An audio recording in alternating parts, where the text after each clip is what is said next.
오늘 우리에게 주시는 하나님의 말씀은 구약성경 사무엘하 6장 10절에서 12절 말씀까지입니다. 하나님의 평화가 여러분과 함께 하기를 주의 이름으로 축복합니다. 오늘은 내 삶은 어떤 이야기로 기억될까라는 제목으로 말씀을 전하겠습니다. 앞뒤 좌우로 안녕하세요, 반갑습니다. 인사 나누시겠습니다.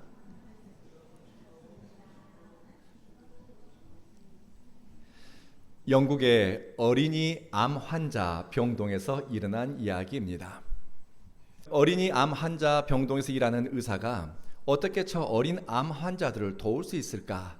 저 아이들에게 의료적인 지원만이 아니라 정서적인 돌봄과 그리고 정서적인 교통이 일어날 수 있을까 고민을 하다가 마법의 끈이라고 하는 것을 만들게 됩니다. 이것이 다른 게 아니고 여러 가지 색으로 된 실들을 꼬아서 매듭을 길게 만들었습니다. 치료실에 누워있는 어린아이에게 한쪽 끝을 잡게 합니다. 그리고 줄을 길게 늘어뜨려서 치료실 밖에서 기다리고 있는 엄마 아빠가 한쪽 끝을 잡게 만들었습니다. 치료실에서 아이가 마법의 끈이라고 하는 이것을 잡고서 엄마 아빠가 이 한쪽 끝을 붙잡고 계시지, 이 느낌만으로도 위로를 받고 정서적인 안정감을 찾게 되더랍니다. 마음과 마음이 이어집니다. 아이는 위로받습니다. 그리고 이 끈, 말을 통하지는 않지만 서로가 한쪽 끝을 붙잡고 있다라고 하는 이 느낌과 공감을 통해서 사랑과 신뢰에 관한 많은 이야기들이 그 끈을 통해서 만들어지게 되었다고 합니다. 사람의 생존에 필요한 것은 물과 식량만이 아닙니다. 어떤 소설가는 인간의 생존에 반드시 필요한 것은 이야기라고 합니다. 이야기는 우리 삶을 더 풍성하게 만들고 상상력과 감동을 더해줍니다. 이야기는 삶에 대한 가치를 일깨워주기도 하고 또 기억해야 될 공동체의 기억을 전달해주는 기능도 합니다. 이스라엘에서는 이야기를 통해서 하나님의 행하신 일과 은혜의 사건들을 다음 세대에게로 전하고 또 기억했습니다. 하나님 체험, 신앙의 역사가 이야기를 통해서 계승되도록 한 것입니다. 할머니의 무릎에 누운 어린아이는 할머니의 이야기를 듣고 또 엄마는 아이를 재우면서 이야기를 들려줍니다. 이야기는 세대와 세대를 묶어주는 연결고리였습니다.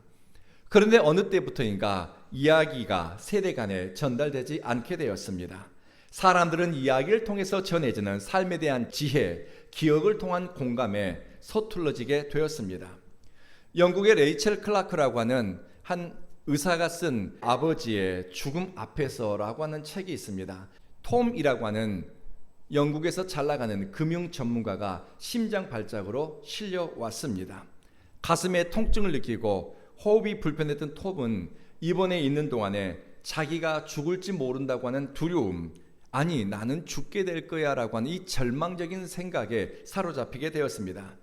이런 두려움과 절망적인 생각이 계속해서 이어지다 보니 어떤 생각이 들까요? 이렇게 살아서 뭐 하지? 죽는 게 낫겠다. 이렇게 사는 게 무슨 의미가 있지? 사람은 어차피 다 죽는데. 자포자기의 감정으로 가득 차게 됐습니다. 이 느낌을 레이첼에게 이야기했습니다. 그러자 이 레이첼이라고 하는 의사가 톰에게 묻습니다. 아이들이 당신에게 아빠, 어차피 죽을 것이 뻔한 상황에서 우리는 어떻게 살아야 되지요? 왜 살아야 되지요? 라고 묻는다면 톰, 당신은 어떻게 대답할래요? 한참 고민하던 톰은 이렇게 대답하더랍니다.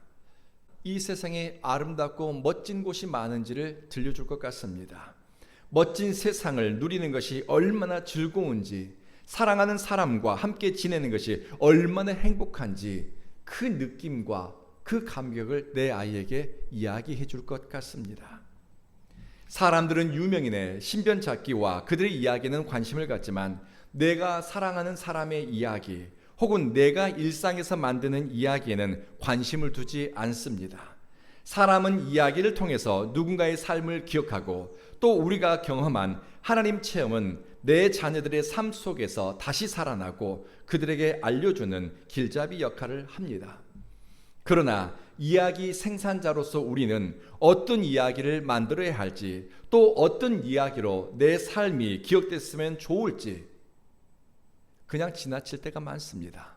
오늘은 여러분의 삶이 어떤 이야기로 기억되었으면 좋을지 생각해보는 기회가 되었으면 좋겠습니다. 저와 여러분은 모두 이야기의 생산자들입니다. 우리의 이야기는 어느 책에도 실리지 않은 새로운 이야기들입니다.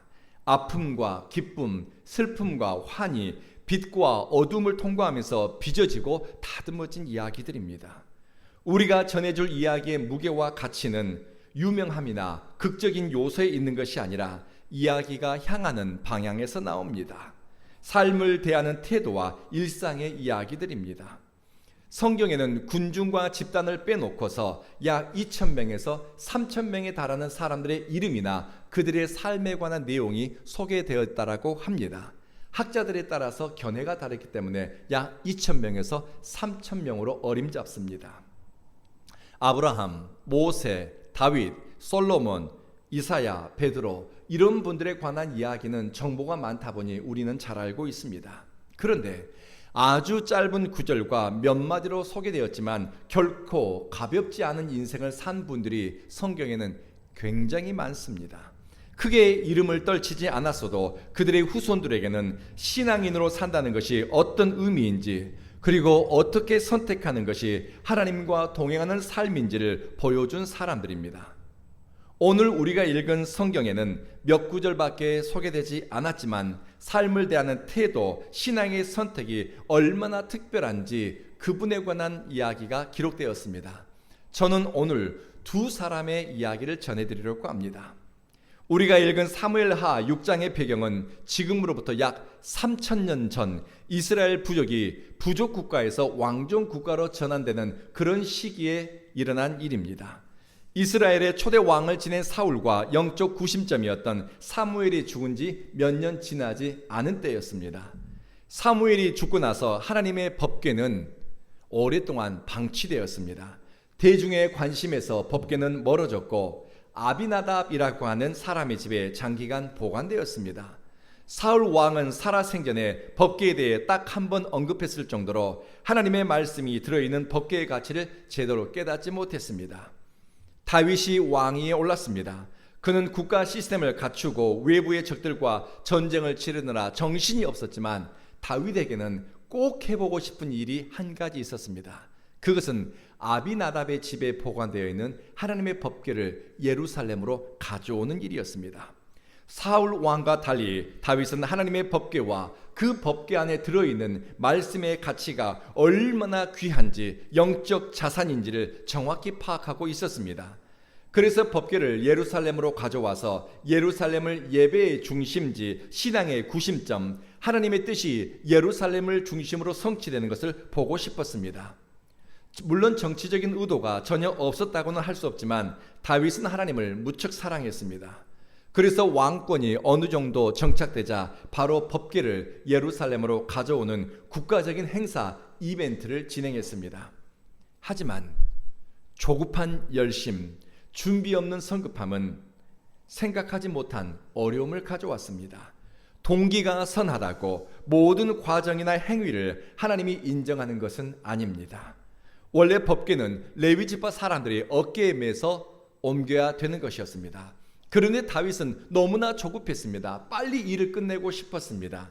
그래서 효율성을 따지면서 하나님의 법궤를 레위인들이 어깨에 매는 것이 아니라 수레에 실어서 예루살렘으로 옮기고자 했습니다. 그런데 나곤의 타작마당에서 소들이 펄쩍 뛰면서 변수가 생겼습니다.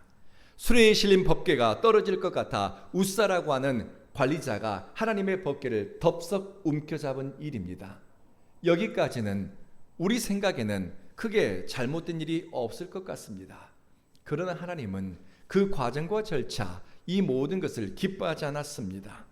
하나님의 법궤는 제사장이 아니고는 아무나 만질 수 있는 그런 대상물이 아니었습니다. 웃사는 그곳에서 목숨을 잃게 됩니다. 깜짝 놀란 다윗은 법궤를 옮기는 행사를 중단시켰습니다. 많은 사람들이 보는 앞에서 법궤를 만진 웃사가 목숨을 잃었으니 이제 다윗은 사람들의 구설수에 오를 수도 있습니다. 하나님이 다윗을 인정하지 않는 건가? 다윗의 왕권과 통치에 혹시 문제가 있는 건가? 굉장히 난감하고 민감한 상황이 발생했습니다. 다윗은 임시 방편으로 하나님의 법궤를 오벳 에돔이라고 하는 사람의 집에 임시로 보관하도록 했습니다. 법궤는 3개월 동안 오벳 에돔의 집에 머물렀습니다. 오벳 에돔이라고 하는 사람에 관해서 사무엘하 6장, 역대상 13장, 그리고 역대상 26장에 언급되어 있습니다. 법궤를 잘못 만져서 웃사라는 사람이 목숨을 잃는 것을 똑똑히 보았는데, 그런 법궤가 내 집안으로 들어온다고 하면 어서 오십시오, 환영할 만한 사람이 몇이나 될까요? 말하기 좋아하는 사람들은 재수가 없었다는 둥, 부정을 탄다는 둥, 이런 이야기를 하고 다녔을 겁니다. 오벳에돔은 자의였는지 타의였는지 모르지만 하나님의 법궤가 자기의 집 안에 자신들의 일상 안으로 들어오는 것을 받아들였습니다. 이 기간이 3개월입니다. 하나님의 말씀을 가까이 하고 하나님의 말씀에 일상이 붙들려 사는 사람에게 하나님은 넘치는 복을 주십니다. 사실 오벳에돔에게는 이 3개월의 시간이 굉장히 살떨리는 시간이었을 겁니다. 혹시나 우리 집안에 꼬맹이가 잘못 만져 큰일이 벌어지지 않을까, 우리 애들이 법궤 앞에서 잘못 행하지는 않을까, 별별 생각이 다 들었겠지요. 그러니 어떻겠습니까? 하나님의 법궤가 집 안에 들어와 있는 그 순간 몸과 마음과 태도를 어떻게 살폈을지 짐작할 수 있습니다. 두렵고 떨리는 마음으로 하나님 앞에서 행했겠지요. 시골 외곽에 사는 오벳에돔의 집에 하나님이 복을 내리시니 오벳에돔의 집을 출입하는 모든 사람이 오벳에돔과 더불어서 복을 받았습니다. 복받는 사람의 집에 출입한다는 이유만으로 더불어 복을 받게 되는 것입니다. 하나님의 복은 이런 것입니다. 하나님이 주시는 복은 나 혼자만 독점하고 독점적으로 누리는 것이 아니라, 소유하는 것이 아니라 나와 연관된 많은 사람이 복을 더불어 누리고 다른 사람이 함께 기뻐하고 즐거워하게 됩니다. 성경은 하나님께서 오벳에돔에게 복을 주셨다라고 기록했습니다. 당시에 많은 제사장과 레위 사람들이 있었지만 하나님이 즉각적이고 그리고 직접적으로 복을 주신 사람은 오벳에돔 한 사람입니다. 그러면 이 오벳에돔이라고 한 사람이 대제사장이나 고급 종교 관리자였을까요? 아닙니다. 역대상 26장에 따르면 오벳에돔은 성전 문지기였습니다. 문지기. 여러분, 문지기가 하는 일이 얼마나 대단한 일이었겠습니까? 그런데 하나님이 복을 주시니 그의 삶은 특별하게 되었고 그와 그의 가정과 그의 자손들의 삶은 존귀하게 높임을 받게 됩니다. 하나님은 오벳에돔에게 3가지 복을 주십니다.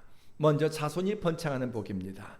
두 번째는 자손들 가운데 큰 인물이 나온다라고 말씀합니다. 세 번째는 자손들이 모두 능력 있고 유능한 사람이 되어 다윗 왕조 500년 가운데 크게 쓰임을 받게 됩니다. 오벳에돔의 삶이 자녀들에게 기억되는 이야기는 이것입니다. 하는 일이 작고 남들이 다 할 수 있는 일처럼 보이지만은 그 작은 충성과 헌신이 축복의 물꼬를 연다는 것입니다. 오벳에돔의 삶은 지키는 일이었습니다. 자기가 응당 있어야 될 자리를 지키는 것이고 자기가 지켜야 될 소중한 영적 자산을 보호하고 관리하고 지켜내는 것이었습니다. 사람 보기에는 자리를 지키는 것이 별것 아닌 것처럼 보일 수도 있습니다. 영적 자산이 될 만한 말씀을 지켜내는 것이 그저 그렇게 보일 수도 있을 겁니다. 그러나 하나님은 결코 작다고 여기지 않습니다. 하나님의 말씀이 우리 집에 머물렀을 때 존경과 사랑, 진심 어린 경외심으로 말씀을 지키고 삶의 경계와 일상을 살피는 그 오벳에돔의 삶과 선택을 주님은 받으셨습니다. 자신과 가족들은 집을 들어오고 나갈 때마다 하나님의 법궤를 의식하고 또 일상을 법궤를 중심으로 살아냈겠지요. 그저 하나님의 말씀을 의식하면서 하루를 살아냈고 들어오고 나가는 모든 걸음을 하나님의 법궤 앞에서, 하나님의 말씀 앞에서 살폈습니다. 보통의 삶, 일상을 하나님을 의식하면서 살아낸 것입니다. 이런 마음 씀씀이와 삶의 태도가 그와 그의 자손들의 삶을 특별하게 만들었습니다. 그리고 예레미야 38장에 에벳멜렉이라고 하는 사람이 등장합니다. 에벳멜렉이라고 하니 여러분들 굉장히 낯설게 느껴지죠. 저도 익숙한 이름은 아닙니다. 에벳멜렉. 이 에벳멜렉은 유대인이 아닙니다. 혈통적으로도 그는 구스 사람입니다. 오늘 말로 얘기하면 이디오피아, 아프리카 출신입니다. 이 에벳멜렉은 사회적으로 어떤 사람인가? 그는 남유다의 시드기야 왕을 모시는 환관 넷이었습니다. 에벳멜렉이 살던 시대에는 영적으로 도덕적으로 타락한 시대였습니다. 이때 예레미야 선지자가 활동을 했는데요. 예레미야 선지자는 남유다에 임박한 심판을, 저주와 재앙에 대해서 예언했습니다. 바벨론 군대에 의해서 예루살렘 성이 함락될 것이다. 이런 이야기를 듣고서 예루살렘에 살고 있는 귀족들은 왕에게 이런 요청을 합니다. 임금님, 예레미야가 백성들의 마음을 다독이는 말은 하지 않고 재난과 심판에 관한 이야기만 하고 있습니다. 예레미야를 죽입시다 라고 청원합니다. 그러자 시드기야 왕은 고관 백작의 요청에 이렇게 대답합니다. 이미 예레미야가 당신들의 손아귀에 있지 않소. 당신들이 하고 싶은 대로 하십시오. 귀족들과 심지어 왕까지도 예레미야 선지자의 목숨을 빼앗기 위해서 기회만 노리고 있었습니다. 고관 대작들은 예레미야를 체포해서 감옥들에 있는 구덩이에 던져버렸습니다. 물이 없는 진창 구덩이라고 성경에 기록되어 있습니다. 예레미야는 꼼짝없이 그 구덩이 안에서 굶어 죽든 탈진해 죽든 위기에 처했습니다. 힘이 있는 사람들은 다 예레미야를 외면했습니다. 이런 상황에서 믿음이 좋은 것 같고 생각이 바른 것 같은 사람들도 침묵하고 예레미야를 위해서 아무도 짐을 지려고 하지 않았습니다. 여러분, 의인들이 침묵하고 의인들이 고난받을 때 외면하는 것, 무서운 세상입니다. 모두가 침묵할 때 넷이었던 에벳멜렉, 유대인도 아닙니다. 이디오피아 출신입니다. 에벳멜렉이 예레미야가 감옥에 갇혔다는 소식을 듣자마자 왕에게 나아가 예레미야를 위해 탄원합니다. 이렇게 이야기합니다. 임금님, 예레미야가 저러다 굶어 죽겠습니다. 성경에 이렇게 기록됐습니다. 예레미야가 굶어 죽겠습니다. 살려주십시오. 분별력을 잃어버린 어리석은 왕, 심지가 굳지 못하고 성정이 잔인한 왕을 설득하는 일은 여러분 생각만큼 쉬운 일이 아닙니다. 그러나 에벳멜렉은 결국 왕의 허락을 받아냅니다. 그리고 구덩이에 갇혔던 예레미야를 끌어냈습니다. 당시 권력자들의 눈밖에 난 예레미야를 돌보는 것은 정치적 위험을 감수해야 하는 선택이었습니다. 사회적으로 영향력이 없고 종교적으로도 자기 권리를 주장할 것이 없는 환관 출신 에벳멜렉은 하나님의 도구로 예레미야를 살리는 도구로 쓰임받았습니다. 유대인들은 혈연 지연을 누구보다 중요하게 여기는 사람들입니다. 그런 사회 속에서 이디오피아 출신 환관 에벳멜렉은 비주류 인생을 산 사람입니다. 변두리 삶을 산 사람입니다. 영향력을 갖지 못했지만 그는 세상을 바르게 분별하고 어떻게 해야 할지 신앙의 양심의 소리를 들을 줄 알았습니다. 그래서 모두가 침묵할 때 예레미야를 위해서 말할 수 있었고, 모두가 외면할 때 하나님의 종을 구하기 위해서 백방으로 뛰어다녔습니다. 하나님을 경외하는 마음, 하나님의 뜻을 살피는 바른 마음이 있는 사람이 할 수 있는 선택입니다. 유진 피터슨 목사님은 이 에벳멜렉이라고 하는 사람에 대해서 이렇게 묘사합니다. 에벳멜렉은 예레미야가 굶어 죽게 되었다는 사실을 솔직하게 말하며 행동했다. 즉, 순종은 화려한 행동에 있는 것이 아니라 진실을 말하는 작은 용기에서 시작된다. 진실을 말하는 작은 행동도 하나님이 기뻐 받으시는 순종이라는 것입니다. 자기가 선 자리, 일상의 자리에서 하나님의 뜻을 살피고 순종의 삶을 살아낸 에벳멜렉에게 하나님은 예레미야 39장에서 이렇게 말씀하십니다. 하나님의 말씀이 예레미야에게 임하였다. 이 말씀은 에벳멜렉에 관한 말씀이다. 예루살렘 성에 재난이 임하는 것을 너는 보게 될 것이다. 그러나 그 날에 내가 너를 구원할 것이다. 저 바벨론 사람들 그들의 손에 네가 넘겨지지 않을 것이다. 내가 너를 구원할 것인즉 너는 네 목숨을 얻게 될 것이다. 이는 네가 나를 믿었기 때문이다. 하나님이 에벤멜렉 환관이었던 한 사람을 위해서 예레미야에게 말씀하셨습니다.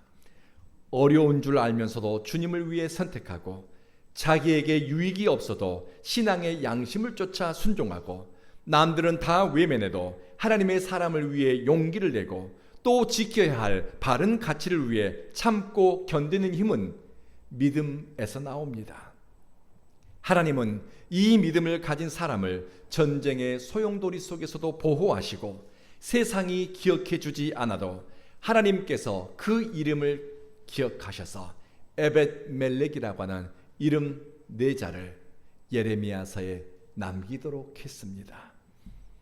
여러분, 신앙을 자꾸 합리화시키다 보면은 헌신이 빠진 신앙생활이 편안하게 느껴집니다.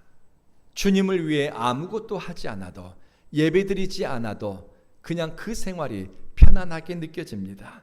자기 부인이 생략된 신앙생활을 입술로는 십자가를 말하지만 생활은 삶은 십자가와 멀어지게 될 것입니다. 입을 열어야 할 때 닫고 용기를 내야 할 때 침묵하고 십자가를 져야 할 때 몸을 숨기는 사람에게는 전해줄 이야기, 다음 세대에게 전해줄 하나님과 동행한 흔적이 있을까요? 말씀을 마치겠습니다. 제가 존경하는 목사님이 며칠 전 전화를 주셨습니다. 응급실에 실려가게 되었는데 여러 가지 검사를 받고 굉장히 심각한 몸에 이상이 발견되었습니다. 이렇게 말씀하시는 겁니다. 주목사, 내가 많이 아프다. 큰 수술을 받아야 될 것 같은데 어떻게 될지 모르겠다. 우리 아이들에게 이 사실을 이야기하고 그 다음에 누구에게 이야기할까 생각해 보니 주목사, 네가 생각나더라. 나를 위해 하나님께 자비를 구해다오. 몇 가지 이야기를 나누면서 제가 그분께 여쭈었습니다. 목사님은 목사님의 삶이 어떤 이야기로 기억되었으면 좋겠습니까? 곰곰이 생각을 하시더라고요.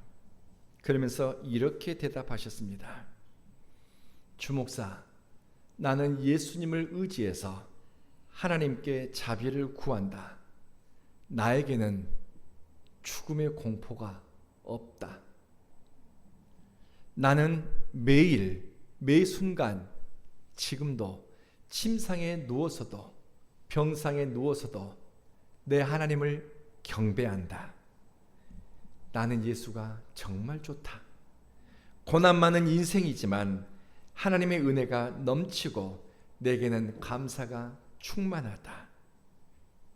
사랑하는 성도 여러분, 병상에 누워서도 하나님을 경배하는 아버지의 모습, 예수가 좋다며 죽음의 공포와 두려움에 맞서는 할아버지의 모습, 이런 태도, 삶의 중심, 일상의 모습이 자녀들과 또 자녀의 자녀들에게는 기억해야 할 이야기가 될 것입니다. 사랑하는 온교회 성도 여러분, 여러분의 삶은 어떤 이야기로 기억되었으면 좋겠습니까?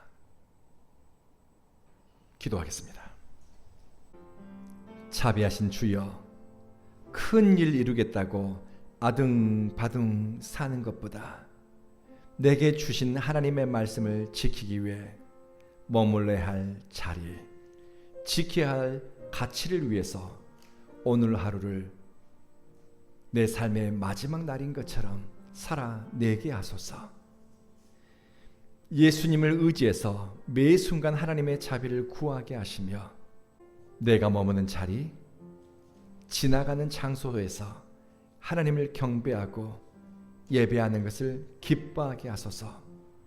우리의 선택과 말하는 것들이 하나님에게서 나서 하나님을 영광스럽게 하게 하소서. 주여, 우리의 삶은 어떤 이야기로 기획됐으면 좋을지 생각하면서 살고 고민하면서 선택하게 하소서. 고맙습니다. 감사합니다. 우리 온 교회 예배자들은 예수 그리스도를 전심으로 사랑합니다. 우리 구주 예수님 이름으로 기도드립니다. 아멘.